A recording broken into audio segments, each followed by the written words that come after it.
विभागीय चौकशी म्हणजे काय? शासकीय अधिकारी बाह्य कर्मचारी यांना त्यांचे कर्तव्य पार पाडताना कर्मचाऱ्याचे वर्तन कसे असावे यासाठी महाराष्ट्र नागरी सेवा वर्तणूक नियम 1979 मध्ये काही नियम ठरवून दिलेले आहेत. तसेच कार्यालयीन कामकाज किंवा कर्तव्य बजाविताना प्रशासकीय लेखाविषयक व तांत्रिक स्वरूपाचे नियम मार्गदर्शक सूचना ठरवून दिलेल्या आहेत. या नियमांचा किंवा मार्गदर्शक सूचनांचा भंग झाल्यास अशी कृती गैरवर्तनात मोडते.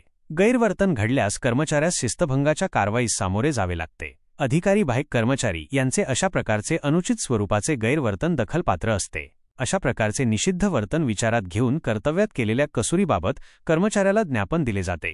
काही प्रकरणात कारणे दाखवा नोटीस दिली जाते. ज्ञापनला भागे कारणे दाखवा नोटिसीला योग्य असा समर्थनीय खुलासा प्राप्त न झाल्यास संबंधित कर्मचाऱ्याविरुद्ध शिस्तभंगाची कारवाई सुरू होते. त्यासाठी नियुक्ती अधिकारी महाराष्ट्र नागरी सेवा शिस्त व अपील नियम 1979 नियम 8 नुसार दोषारोपपत्र निर्गमित करून कारवाई सुरू करतात. शासकीय अधिकारी किंवा कर्मचारी यांच्याविरुद्ध सुरू करण्यात आलेल्या या शिस्तभंगविषयक कारवाईस विभागीय चौकशी किंवा खातेनिहाय चौकशी असे म्हणतात. विभागीय चौकशी अर्धन्यायिक क्वासी ज्युडिशियल स्वरूपाची असते.